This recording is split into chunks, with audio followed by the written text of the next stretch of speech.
الحمد لله نحمده ونستعينه ونستغفره ونؤمن به ونتوكل عليه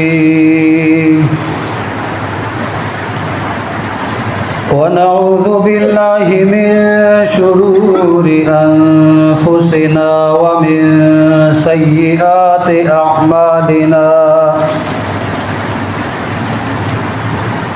من يهده الله فلا مضل له ومن يضلله فلا هادي له ونشهد أن لا إله إلا الله وحده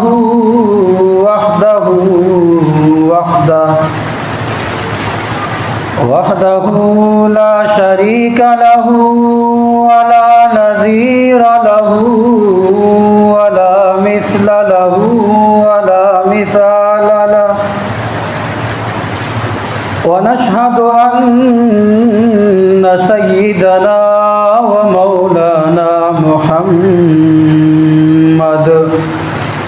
درود شریف پڑھ لیجیے اللهم صل على سيدنا ومولانا محمد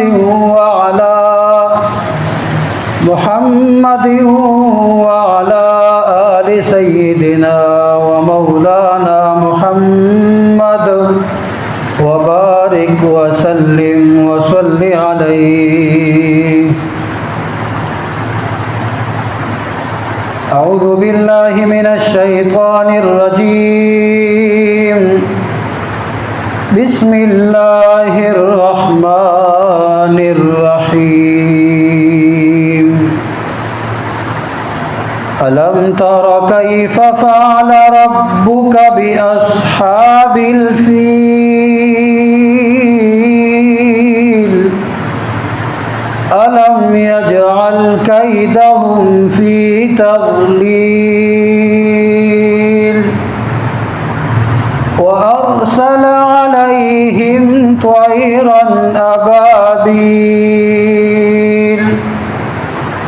ترميهم بحجارة من سجيل فجعلهم كعصف مأكول میرے واجب الاحترام قابل صد احترام بزرگوں، بھائیوں، دوستوں، آپ حضرات کے علم میں ہیں کہ انشاءاللہ اس کے بعد جو آنے والا مہینہ ہے ربیع الاول، وہ آپ صلی اللہ علیہ وسلم کی آمد کا مہینہ ہے۔ تو ایک مہینے کے اندر آپ صلی اللہ علیہ وسلم کی شان پر، عظمت پر، رفعت پر گفتگو کرنا، پھر بالخصوص صرف جمعہ کے موضوعات میں، انتہائی مشکل سی بات، اس لیے کہ آپ صلی اللہ علیہ وسلم کی شان، آپ کی رفعت، آپ کی بزرگی، انسان اگر بیٹھ جائے تو دنیا کے سمندر کو سیاہی بنا دیا جائے تو وہ ختم ہو جائیں گے، لیکن آپ صلی اللہ علیہ وسلم کی شان کا ختم ہونا مشکل ہے۔ تو اس لیے یہی سوچا ہے کہ انشاءاللہ اس مہینے بھی آپ صلی اللہ علیہ وسلم کی شان پر، آپ کی رفعت پر، آپ صلی اللہ علیہ وسلم کی زندگی سے پہلے کے کیا صورتحال، آپ صلی اللہ علیہ وسلم کی ولادت کے وقت کے واقعات، آپ صلی اللہ علیہ وسلم کا بچپن، جوانی، قبل البعثت، بعد البعثت، وفات کا تذکرہ، ان 2 مہینوں میں کوشش کی جائے کہ کچھ نہ کچھ اس پر گفتگو ہو جائے۔ تو آج کا ہمارا موضوع ہے کہ آپ صلی اللہ علیہ وسلم کی بعثت سے پہلے کے کیا صورتحال تھے، لوگوں کو کیا حال احوال تھے، ان کی سیاسی، سماجی، اخلاقی، دینی زندگی کیا تھی، انشاءاللہ اس پر آج گفتگو کریں گے مختصراً۔ تو آپ صلی اللہ علیہ وسلم سے پہلے کے جو سیاسی حالات تھے، جزیرۃ العرب کے ساتھ جو ممالک ملے ہوئے تھے جن کی سرحدات، تو سیاسی اختلافات انتہائی مضطرب تھی، پریشان کن۔ اس وقت کے حالات، واقعات، مسلمان یا انسان و حاکم اور محکوم، غلام اور آقا، مالک و مملوک کی زندگی گزار رہے تھے۔ مطلب کیا؟ مطلب یہ کہ انسانوں کو، عام انسان کو ایک کھیتی سمجھا ہوا تھا۔ سرداروں وڈیروں نے جہاں مفاد کی بات آتی ان کو استعمال کر کے پھینک دیتے۔ جس طرح انسان کھیتی کو ضرورت ہوتی ہے زمین کی، اس میں دانہ ڈالتا ہے، بیج ڈالتا ہے، اگا کر جب فصل کا موسم نہ ہو تو خالی ویران پڑا ہوتا ہے، تو اسی طریقے سے ان کو ایک کھیتی سمجھا ہوا تھا۔ سیاسی حالات اس طریقے سے تھے۔ امیر سے امیر تر، غریب تر ہوتے جا رہے تھے، جس طرح کے آج کل کے حالات ہیں۔ آج بھی یہی ہو رہا ہے کہ امیر سے امیر تر، غریب تر ہوتا جا رہا ہے۔ انسانوں کی ہمدردیاں، ایک دوسرے کے ساتھ حسن سلوک، اخلاق، ایک دوسرے کے حقوق کا خیال رکھنا، کمی کی طرف ہم جا رہے ہیں۔ جتنا دور ہوتے جا رہے ہیں آپ صلی اللہ علیہ وسلم کے زمانے سے، اتنے ہی ہمارے سیاسی، اخلاقی، سماجی، معاشرتی حالات بگڑ رہے ہیں۔ تو اس زمانے میں بھی یہی صورتحال تھا۔ دینی حالات کیا تھے؟ دینی حالات یہ تھے کہ جب تک حضرت ابراہیم علیہ السلام کی دعوت و تبلیغ کا نتیجہ تھا وہ درست رہے۔ آپ علیہ السلام یعنی حضرت ابراہیم علیہ السلام کی دعوت و تبلیغ کے نتیجے میں لوگ حضرت ابراہیم علیہ السلام دین ابراہیمی پر تھے۔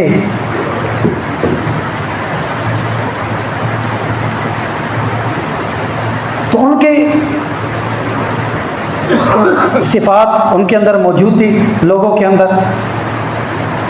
جب تک کہ قبیلہ بنو خزیعہ کا سردار عمر بن یحییٰ ان کے آنے تک لوگ دین ابراہیمی پر تھے، اللہ کے توحید کے قائل تھے،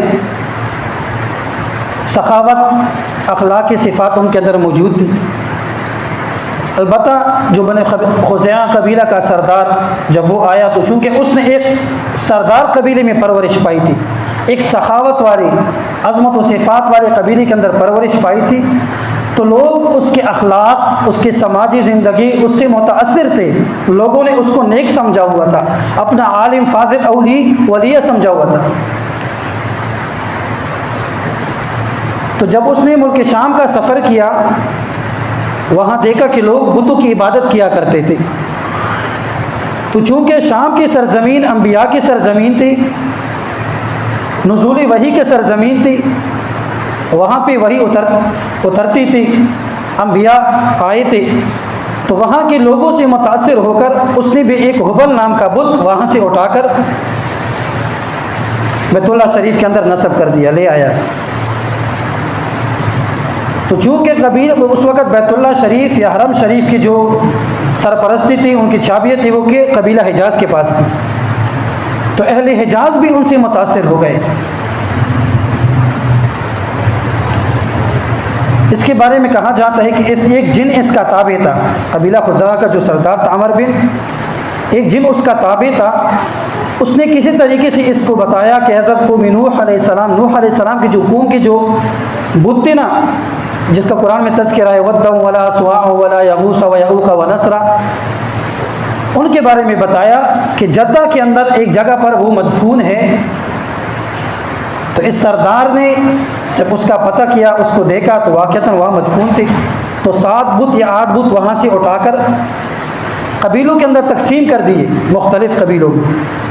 جب حج کا موقع آیا تو مختلف قبیلوں کے لوگوں نے وہ بت جو ان کے پاس تھے وہ حرم کے اندر لے آئے۔ تو چونکہ وہ قبیلے جب وہ بتوں کو اپنے گھروں میں بھی، اپنے علاقوں میں بھی لے کر گئے تو ہر قبیلے کے اندر بھی بت آ گئے تھے، ہر گھر کے اندر بھی بت آ چکے تھے۔ یہ ابتدائی باتیں میں اس لیے کر رہا ہوں تاکہ آپ کے سامنے جب ہم باقی سیرت کے اوپر بات کریں گے، نبی کریم صلی اللہ علیہ وسلم کی شان پر، عظمت پر، آپ کی پیدائش پر، آپ کی ولادت پر، آپ صلی اللہ علیہ وسلم کی ولادت سے پہلے جو روشنائیاں، جو علامتیں ظاہر ہوئی تھی، تاکہ وہ ہمیں سمجھ میں آئی، اس لیے میں یہ تمہید باندھ رہا ہوں۔ تو حج کے موقع پر ہر قبیلہ اپنے ساتھ بتوں کو لے کر آیا حرم شریف کے اندر، بیت اللہ کے اندر، یہاں تک کہ مشرکین مکہ، اہل حجاز، سارے لوگ بتوں کی عبادت سے متاثر ہو گئے، بت پرستی میں پڑ گئے، بتوں کی عبادت کرنے لگ گئے۔ حدیث میں آپ نے سنا ہوگا جب نبی کریم صلی اللہ علیہ وسلم نے مکہ فتح کیا تو فتح مکہ کے موقع پر 360 بت بیت اللہ کے ارد گرد پڑے ہوئے تھے، رکھے ہوئے تھے۔ تو آپ صلی اللہ علیہ وسلم نے خود اپنے دستی مبارک سے چھڑی کے ذریعے ایک ایک بت کو مارتے جاتے تھے اور وہ ٹوٹ ٹوٹ کر گرتے جا رہے تھے۔ جب توڑ دیے تو توڑنے کے بعد آپ صلی اللہ علیہ وسلم نے ان کو باہر پھینک دی اور ان کو جلانے کا حکم فرمایا۔ تو جب بتوں کی عبادت سے متاثر ہو گئے تو کئی قسم کے رسم و رواج ان کے اندر منتقل ہو چکی تھی۔ بتوں کے پاس بیٹھ جاتے، اونچی اونچی آوازوں میں اس کو پکارتے، فریاد کرتے، ان سے مدد مانگتے، ان کی عبادت کیا کرتے، ان کو سجدہ کرتے، کبھی تو بتوں کا طواف کرتے، ان کا حج کرتے، بتوں کے نام پر اپنے کھانے پینے کی اشیاء، اپنے جانوروں میں سے، کھیتی میں سے ایک خاص حصہ مقرر فرماتے، اور کچھ جانوروں کو وہ پالتے، اس کے اوپر سواری نہیں کرتے تھے کہ ہم نے بتوں کے لیے مختص کر دیا ہے۔ اور بعض بتوں کو جب ذبح کرتے تو اس کے اوپر اللہ کا نام نہیں لیتے کہ بھئی یہ تو ہم نے بتوں کے لیے خاص کر دیا ہے۔ اور کبھی ان کی تقسیم ایسی تھی کہ اپنی کھیتی میں سے، اپنے جانوروں میں سے، مال مویشیوں میں سے کچھ حصہ اپنے کے اللہ کے لیے اور کچھ حصہ جانوروں کے لیے مختص کرتے، لیکن قانون ان کا یہ تھا کہ جو حصہ اللہ کے لیے مختص کرتے وہ تو بتوں کے درمیان یا لوگوں میں تقسیم کرتے، ان کے نام پہ تقسیم کرتے، لیکن جو حصہ بتوں کے نام پر مختص کرتے تو اس حصے کو وہ اللہ کے نام پر نہیں دیا کرتے تھے۔ وہ کہتے کہ جو بتوں کے نام پہ ہو گیا وہ ہو گیا، لیکن جو اللہ کے نام پہ ہو گیا اللہ محتاج نہیں، لہٰذا اس کو بتوں کے نام پر لوگوں میں تقسیم کر دو۔ تو عجیب و غریب قسم کی عبادات ان کے اندر وہ رائج ہو گئے، قسم قسم کے مشرکانہ عقائد۔ یہ ان کے دینی حالات تھے۔ اخلاقی حالات ان کے کیا تھے؟ ہر طبقے کے دوسرے طبقے سے حالات مختلف تھے، آج کل بھی مختلف ہے۔ عمرا کے حالات کچھ اور ہوتے ہیں، غریب لوگوں کے حالات کچھ اور ہوتے ہیں، شہر کے حالات کچھ اور ہے، دیہات کے حالات کچھ اور ہے۔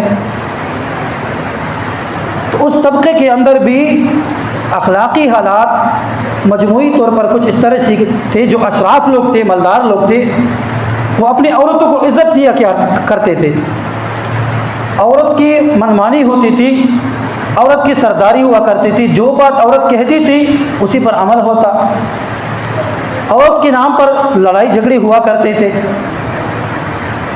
عورت اگر چاہتی تو دو قبیلوں کے درمیان صلح بھی کر سکتی تھی، اگر نہ چاہتی تو دو قبیلوں کے درمیان لڑائی ڈال دی تھی۔ البتہ ان اشراف کے اندر بھی باتیں تو عورتوں کی مانی جاتی تھی، لیکن سرداری پھر بھی مردوں کی ہوتی تھی۔ تو سردار جو بات کہتا اس کو تسلیم کر لیا جاتا۔ نکاح کے اندر بھی جس طریقے سے آج کل نکاح رائج ہے، ولی کی اجازت ضروری ہوا کرتی تھی تو اس وقت بھی ضروری تھی، لیکن اس کے برعکس اس کے عام لوگوں کا ایک طبقہ تھا جس کے اندر عورتوں کو دفن کر دیا جاتا، عورتوں کی عزت کو اچھال دیا جاتا، کوئی ہمدردی، کوئی حقوق کا خیال نہیں رکھا جاتا۔ یہاں تک کہ حضرت عائشہ رضی اللہ تعالیٰ ارشاد فرماتی ہے کہ اس وقت زمانے جاہلیت میں عورتوں کے نکاح کے 4 طریقے ہوا کرتے تھے، 4 طریقے۔ ایک طریقہ تو وہی تھا جو آج کل ہے کہ ایک بندہ اپنے بیٹے یا بیٹی کے لیے دوسرے بندے کو پیغام بھیجتا ہے، دونوں کی رضامندی ہوتی ہے، مہر مقرر کیا جاتا ہے، اس کے بعد رخصتی کی جاتی ہے۔ اسی طریقے سے بالکل جس طریقے سے آج اسلامی طریقہ رائج ہے، ایک طریقہ یہ تھا۔ اور دوسرا طریقہ یہ ہوا کرتا تھا کہ شوہر خود اپنی بیوی کو کہتا کہ نعوذ باللہ، معاذ اللہ، اپنی شرمگاہ فلاں شخص کو ہبہ کر دو، کرائے پر دے دو۔ یہاں تک کہ جب یہ دوسرا شخص اس کے ساتھ تعلق قائم کرتا، اس کے بعد اس کو حیض آتا، یعنی پتہ چلتا کہ اس کے پیٹ میں بچہ جنا ہے یا نہیں جنا، اس بات کا پتہ چل جاتا، اس کے بعد وہ شوہر اس کے پاس واپس آتا۔ اس کو نکاح استبضاء کہا جاتا ہے۔ اچھا، یہ کیوں کرتے تھے؟ اس کی وجہ یہ تھی، وہ سمجھتے تھے کہ جب ہم اس طرح کریں گے نا، اس سے جو ہمارے بچے پیدا ہوں گے وہ بہادر ہوں گے، نڈر بے باک ہوں گے، شریف ہوں گے۔ تیسرا طریقہ نکاح کا یہ تھا کہ 10 سے کم لوگ ایک عورت کے پاس، لڑکی کے پاس جاتے، لڑکی کے اندر ہمت نہیں تھی یا مجال نہیں تھا لڑکی کو کہ وہ زنا سے منع کرتی۔ زنا کرنے کے بعد وہ 10 کے 10 واپس لوٹتے۔ عورت کے پیٹ میں حمل جم جاتا تو حمل بچہ پیدا ہونے کے کچھ عرصے بعد وہ 10 کے 10 بندوں کو بلاتی کہ آ جاؤ میرے پاس، اور کہتی کہ جو معاملہ تھا وہ تو آپ کو پتہ ہے کہ جو کام آپ کر چکے ہیں۔ تو لڑکی جس شخص کی طرف اشارہ کرتی کہ یہ بیٹا آپ کا ہے، اس مرد کے اندر ہمت نہیں تھی کہ وہ انکار کرے، اسی کے قبیلے کے رواج تھا، تو وہ بیٹا اسی کا تصور کیا جاتا، اسی کو دے دیا جاتا، وہی اس کی پرورش کرتا، ذمہ دار ہوتا۔ چوتھا طریقہ یہ تھا کہ بہت سارے لوگ ایک لڑکی کے پاس جاتے، زنا کرتے، زنا کرنے کے بعد جب بچہ پیدا ہوتا، بچے کی پیدائش کے بعد کچھ عرصے بعد وہ قیافہ شناس اس شخص کو بلاتے، اس کو بلانے کے بعد اس کو کہتے کہ بھئی بچے کو دیکھو، اس کی شکل کس کے ساتھ ملتی ہے، تو جو فیصلہ وہ قیافہ شناس کرتا اسی فیصلوں پر من و عن عمل کیا جاتا۔ تو معاذ اللہ کس قدر جہالت تھی، کس قدر عورتوں کی حقوق کو پامال کیا جاتا۔ آج بھی ہم ہر بندہ، بلکہ ہم سے زیادہ مسلمان تو خیال رکھ رہے ہیں، مسلمان تو عورتوں کی حقوق کی اسلام نے بہت زیادہ خیال رکھا ہے، لیکن سوال یہ کہ غیروں کو، کافروں کو ہم سے زیادہ عورتوں کے حقوق کا خیال ہے۔ وہ سمجھتے ہیں کہ زمانہ جاہلیت کے جو طریقہ کار تھے، زمانہ جاہلیت کا جو طریقہ تھا، زنا کا طریقہ تھا، عورتوں کو آزادی تھی کہ جس طریقے سے وہ چاہتی، جس کے پاس جاتی، کوئی اس کو روک ٹوک نہ تھا، بچہ پیدا ہوتا جس کی طرف نسبت کرتی وہی ہوتا۔ تو آج کل بھی غیر کفار یہودی اس سازش میں ہے کہ اسلامی ممالک کے اندر بھی اس بات کو رائج کر دیا جائے۔ آپ سن رہے ہیں مختلف مہینوں میں نعرے آتے ہیں کہ میری جسم میری مرضی، یا قومی اسلامی سینٹ سے اس بات پر بل منظور کروائے جاتے ہیں کہ عورتوں کو آزادی دی جائے۔ آزادی کیا ہے؟ نعوذ باللہ، کہ عورتوں کو برہنہ کر دیا جائے۔ بچی کی مرضی ہے، وہ 16 سال کی، 18 سال کی، وہ گھر سے جب مرضی جائے، باپ ہے کون ہے، باپ کون ہے پوچھنے والا کہ وہ اپنی بیٹی سے پوچھے۔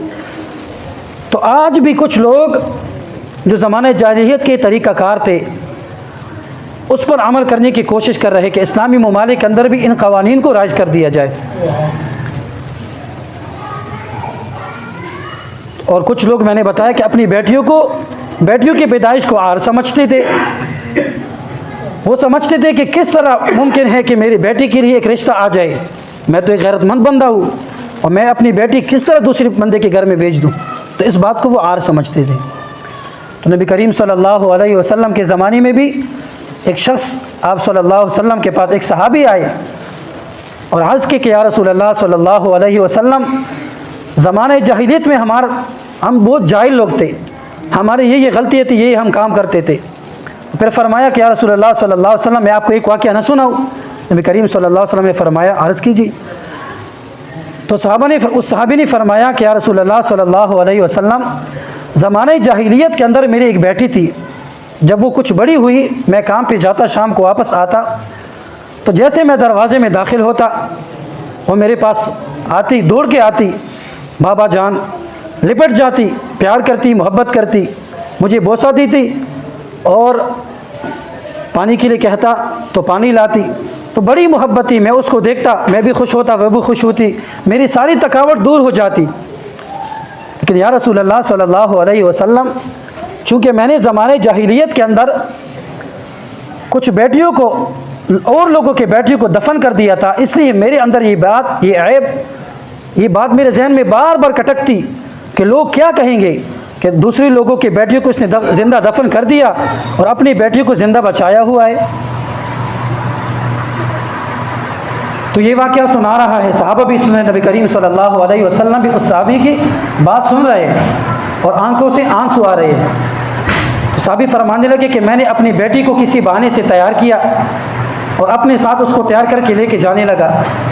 جب میں اس کو اپنے خاندان سے توڑے اپنی آبادی سے باہر لے کر گیا تو ایک قبیلے کا کنواں تھا، اس کے اندر میں نے اپنے بیٹی کو پھینک دیا۔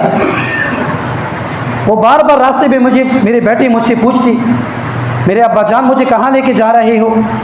کھلونے لے کر دینے ہیں یا آپ نے مجھے نانوں کے گھر لے کے جانا ہے؟ تو نبی کریم صلی اللہ علیہ وسلم کو یہ شخص، یہ صحابی واقعہ سنا رہے اور آپ صلی اللہ علیہ وسلم زاروں کے تار رو رہے ہیں۔ نبی کریم صلی اللہ علیہ وسلم نے جب واقعہ سنا تو دوبارہ فرمایا کہ دوبارہ سنائیے۔ اس صحابی نے دوبارہ سنایا۔ جب دوبارہ سنایا تو نبی کریم صلی اللہ علیہ وسلم کے آنکھوں سے اس قدر آنسو بہنے لگے کہ آپ کی داڑھی مبارک تر ہو گئی اور صحابہ کرام بھی رونے لگے تھے۔ اس زمانے جاہلیت کے طریقہ کار تھے، طور طریقہ تھا، عورتوں کی یہ عزت دی۔ اگر کسی عورت کا شوہر فوت ہو جاتا، اس کو ایک کمرے کے اندر بند کر دیا جاتا، اس کو گندے کپڑے پہنائے جاتے، جانوروں کی طرح، کتوں کی طرح اس کو روٹی باہر سے پھینک دی جاتی روشنگان کے ذریعے، اور 1 سال تک اس کو کمرے کے اندر بند کر دیا جاتا۔ 1 سال تک، 1 سال کے بعد اس کے کمرے میں ایک جانور، کتا، بکری یا کوئی اور جانور، پرندہ داخل کر دیا جاتا اور اس کے جسم سے اس جانور کو، اس پرندے کو رگڑتے۔ جب رگڑنے کے بعد وہ جانور، وہ پرندہ مر جاتا، اس کے بعد اس عورت کو، اس لڑکی کو باہر نکالتے، یعنی اس کی بدبو اس قدر ہو جاتی، اسی کمرے میں وہ بہانا کرتی، اسی کمرے میں کھانا کھاتی۔ تو نبی کریم صلی اللہ علیہ وسلم کے پاس ایک صحابیہ خاتون آئی، اس نے کہا یا رسول اللہ صلی اللہ علیہ وسلم، میری بیٹی عدت گزار رہی ہے، کیا آپ مجھے اجازت دیتے ہیں کہ میری بیٹی کے آنکھوں میں تکلیف ہے، وہ سرما ڈالے آنکھوں میں؟ نبی کریم صلی اللہ علیہ وسلم نے اجازت نہیں دی۔ دوسری مرتبہ پوچھا، آپ صلی اللہ علیہ وسلم نے اجازت نہیں دی۔ تیسری مرتبہ پوچھا تو آپ صلی اللہ علیہ وسلم نے اجازت نہیں دی۔ نبی کریم صلی اللہ علیہ وسلم نے فرمایا کہ زمانے جاہلیت کی عورتوں کے ساتھ اس طرح کیا جاتا کہ عدت کے بعد کمرے میں بند کر دیا جاتا، ادھر ہی اس کو روٹی کھانا دیا جاتا۔